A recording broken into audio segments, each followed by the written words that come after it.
Кузьмич работал егерем без малого 40 лет и повидал на своем веку немало. Но в последнее время у старика резко ухудшилось здоровье, сердце все чаще стало прихватывать. Пришла пора подумать о преемнике, чтобы передать участок в новые молодые руки. С этой просьбой Кузьмич обратился к руководству охотничьего хозяйства. Но к его огорчению начальство совсем не спешило ее удовлетворять, оттягивая неловкий момент как можно дольше. В районе знали, что во владениях Егора Кузьмича всегда царил образцовый порядок. И это несмотря на почтенный возраст старика и отдаленность его участка. Егерь был знаком со всеми охотниками в округе, и без его одобрения в лес им дорога была закрыта. В управлении привыкли, что с участка Кузьмича приходили только хорошие вести, поэтому и никак не хотели отпускать старика на заслуженный отдых. Конечно, стажеров Егору Кузьмичу периодически присылали, но ни один из них не годился для того, чтобы сменить его на посту. Амбициозные молодые люди, наталкиваясь на сложные условия и трудности проживания в тайге, чаще всего были не готовы жертвовать собой. Вот и от этого парня, который появился на его пороге, старик не ждал ничего особенного. Никита выглядел как обычный городской житель, и на человека таежного был совсем не похож. Но Егор Кузьмич давно жил на белом свете, и в глазах парня он увидел лихорадочный блеск, заставивший его призадуматься. Такой же был у него самого, когда, вернувшись из армии, он стал егерем и принял свой первый участок. «Ладно, посмотрим, что из тебя выйдет. Располагайся в гостевой комнате. Дом у меня большой, как видишь. А ты что, дед Егор, всегда один жил?» С интересом спросил Никита. «Ну почему же один? С супругой раньше жили. Умерла она 5 лет назад. Вот и живу теперь один. Детишек ведь нам Бог не дал. Ладно, ложись отдыхать, а то завтра с утра на обход идти, а ты, уставший с дороги». На следующий день с первыми лучами солнца Никита был уже на ногах. «Вот нетерпеливый какой попался», — подумал Кузьмич. Хоть и стояла весна, но ночи были еще прохладными. Так как на обход им предстояло идти вдвоем, то старый егерь выделил для Никиты походный мешок. В него Кузьмич положил мясо сушеное для зверей, сухариков, соли и овощных обрезков для лосей, зайцев и прочей живности. Такой же мешок егерь одел себе на плечи.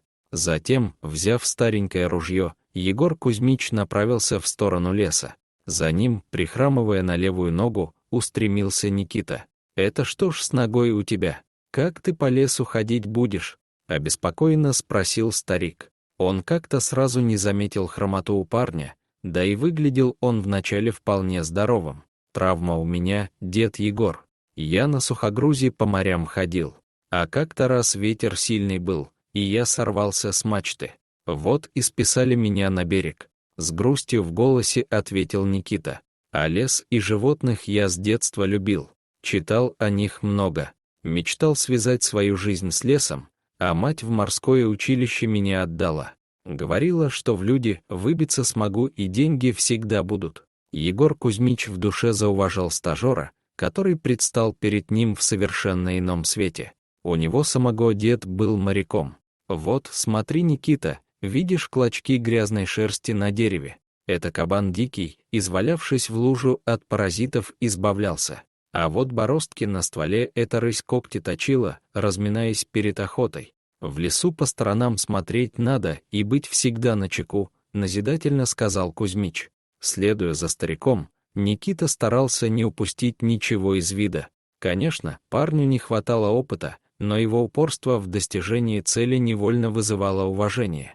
Вдруг Кузьмич остановился как вкопанный, внимательно разглядывая что-то у себя под ногами. Никита присмотрелся и увидел, что это капли крови. Чуть дальше валялись клочки густого серого меха. Почва была взъерошена, словно по ней прошлись плугом. Следуя за пятнами крови, путники свернули с тропы, углубляясь в непролазную чащу. Вскоре они вышли на полянку, где перед ними развернулась печальная картина. На усыпанной прошлогодней листве лежал молодой волк. Его бока тяжело вздымались, а грудь была залита кровью. Волк дышал с надрывом, как будто после долгого бега. Возле него сидела волчица, согревая хищника своим теплом. Она ждала потомства, и, судя по округлым бокам, на днях должна была родить. Что же здесь произошло? Браконьеры, что ли? Взволнованно спросил Никита. Нет, не браконьеры. На кабана волчья пара наткнулась. Видишь, следы от копыт. Самец, желая защитить мать с будущим потомством, бросился на него. Вот кабан волка своими клыками и приголубил. С грустью ответил Кузьмич, осторожно подходя ближе, чтобы осмотреть раны серого хищника. Тебя можно спасти, милый, но только если забрать с собой. Раны глубокие, и началось воспаление. Тут одними травками не отделаешься. Ну ты как? Дашь нам тебе помочь? Почти шепотом обратился старый егерь к волку. Когда Кузьмич осторожно коснулся шерсти волка, хищник вздрогнул, но рычать не стал. Может, понимал, что люди хотят помочь, а может, сил для сопротивления уже и не осталось. Егерь снял с себя куртку и расстелил на траве. Затем с помощью Никиты осторожно переложил раненого волка на эти импровизированные носилки. Все это время волчица настороженно смотрела за действиями Игоря, готовая броситься на него в любую секунду. Но старик был опытен в подобных делах и, не делая резких движений, продолжал разговаривать с волками, словно с людьми. «Ну что, Никита, взяли дружно, нужно спешить. Время на минуты пошло, иначе не успеем помочь бедолаге», — скомандовал Кузьмич и взялся за носилки. Они несли волка, двигаясь по самой короткой тропе. Все это время, вплоть до самого поселка, волчица следовала за ними. «Так, Никита, сворачивай к Полине. Ветеринар, она знатный. Тут без лекарств не обойтись», — скомандовал Кузьмич, указывая на крайний дом, который был оборудован под ветеринарную лечебницу. На пороге их встретила молодая девушка в медицинском халате. Не задавая лишних вопросов, она указала жестом на процедурную. Уложив волка на кушетку, мужчины вышли на улицу и облегченно перевели дух. «Дай Бог Полине здоровья. Руки у нее золотые, и животных она любит», — произнес Кузьмич. «Ты присмотрись к ней, парень. Из богатой семьи Полина. Отец у нее золотым промыслом заведует и разрешение на торговлю лесом имеет. Только дочь с ним не живет. Не в ладах они уже лет 5, наверное. Полину замуж за мажора областного выдать хотели. Она из-под венца сбежала и родителей опозорила. Осталась в таежной глубинке и занимается любимым делом. Животным помогает болезни разные одолеть. Между делом, поведал Кузьмич. Ветеринар вышла часа через полтора и устало присела на лавочку. «Найденыш ваш жить будет. Раны я обработала и антибиотик уколола. Спит он сейчас». Никита теперь смог поближе рассмотреть Полину. Девушке было лет 25, не больше.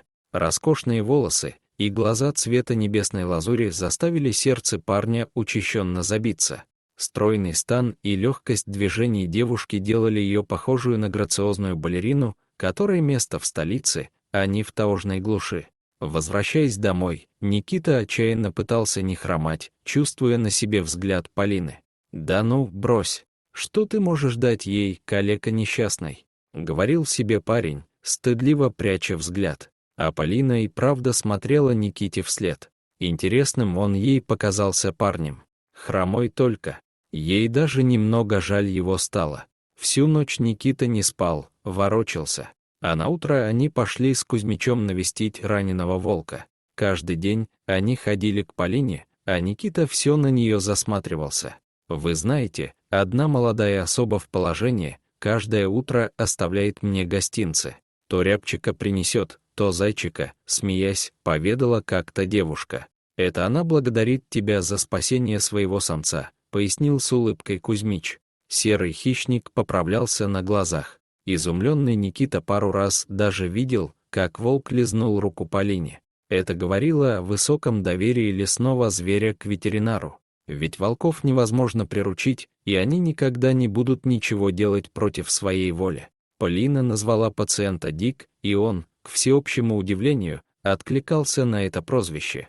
Никита постепенно входил в курс дела, осваиваясь с нюансами профессии егеря. И Кузьмич все чаще ловил себя на мысли, что в качестве преемника хотел бы видеть именно этого парня.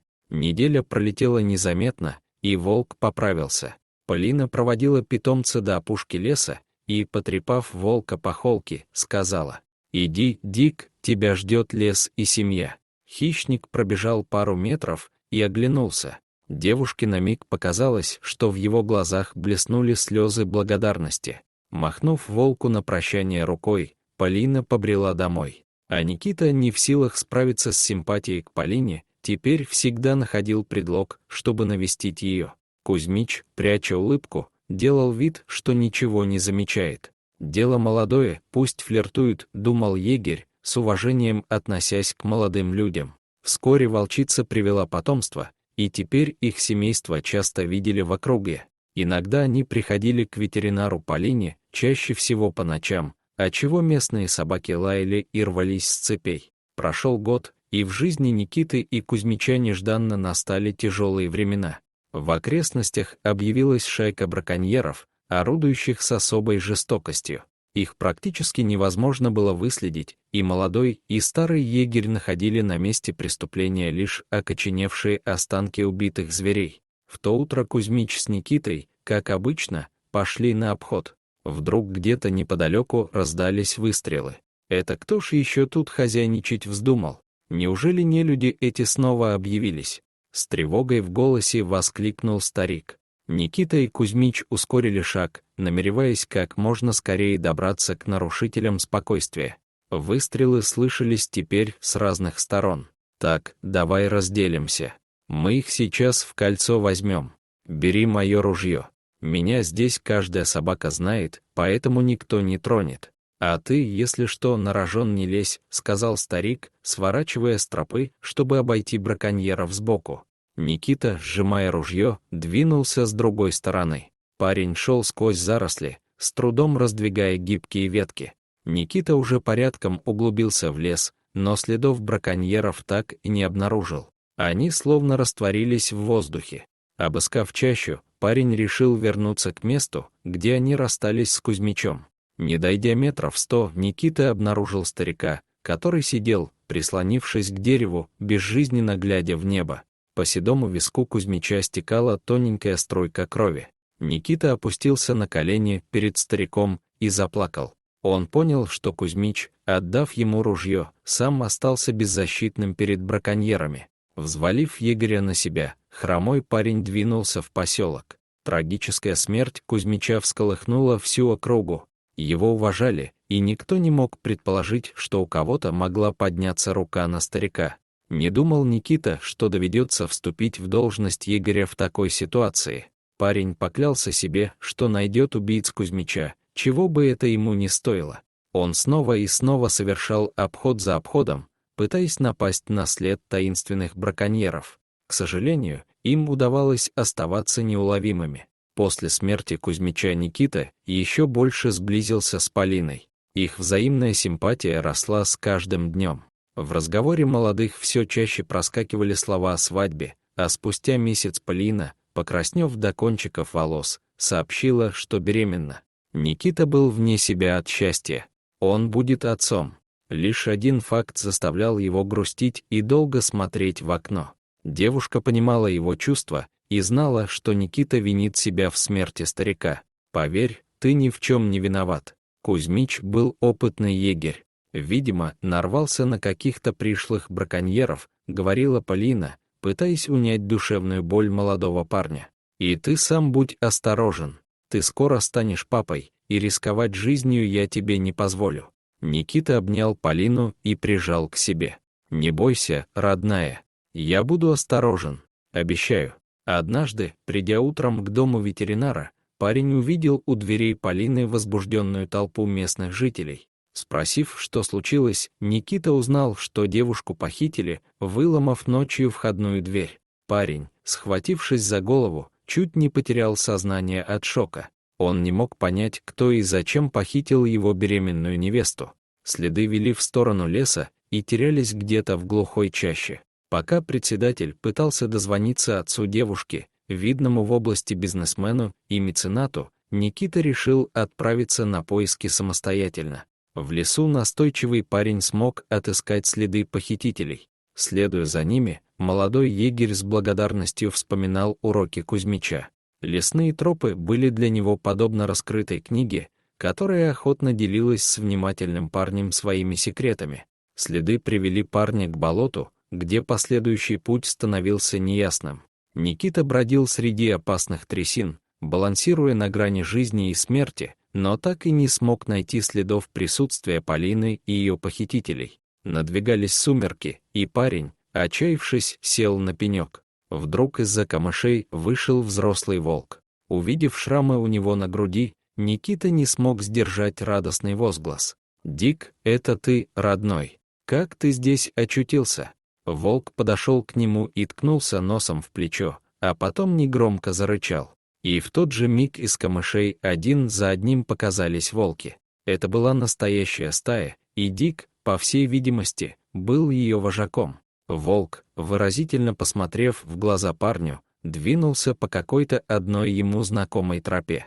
Никита следовал за ним, стараясь идти след в след. Остальные волки шли чуть дальше, держась от человека на расстоянии. Они не показывали беспокойства и, видимо, доверяли своему вожаку. Вдруг Дик замер, смотря вперед. Никита знал, что у волков так выглядит боевая стойка.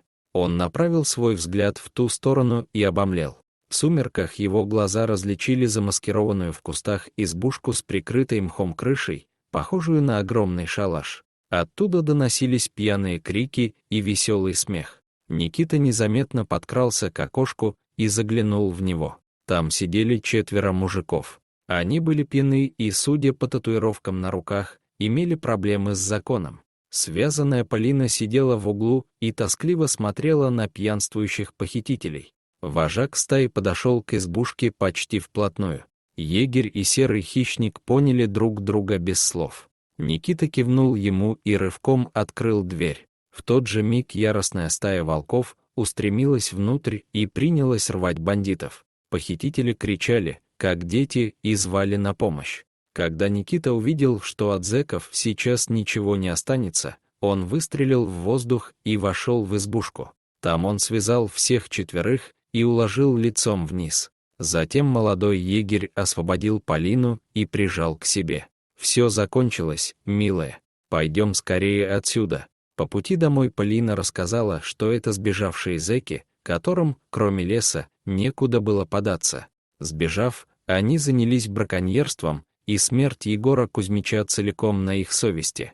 Часы убитого Игоря были на руке одного из рецидивистов. Доходы от продажи шкур и мяса убитых животных были небольшими, поэтому зэки решили выкрасть дочь богатого бизнесмена, намереваясь потребовать за нее выкуп.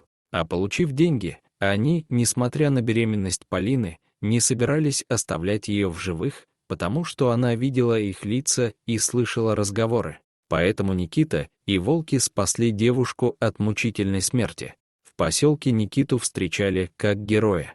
Отец Полины лично пожал ему руку и обнял. После всего случившегося, дочь он простил. И теперь не мог налюбоваться Полиной, которую не видел несколько лет с тех самых пор, как они поссорились из-за богатого жениха. Бандитов осудили. Все сказанное Полиной оказалось правдой. За все злодеяния им светит длительный срок заключения, и теперь свободу они увидят очень нескоро. Полина и Никита решили сыграть свадьбу и узаконить свои отношения. Отец невесты сделал молодым царский подарок. Архип Петрович намерен построить для дочери ветеринарную клинику с самым современным оборудованием. А еще, обратившись к специалистам по травмам опорно-двигательного аппарата, бизнесмен помог Никите избавиться от хромоты. Операция на ноге вернула парню веру в себя и полноценное существование. Молодые живут счастливо и с нетерпением ожидают появления первенца. А волчья стая после того случая ушла из этих мест. Видимо, вожак счел свой долг выполненным, и теперь ему предстояло заботиться о процветании своего рода. Дорогие зрители, если вам понравилось это видео, то ставьте лайк и подписывайтесь на наш канал. До свидания.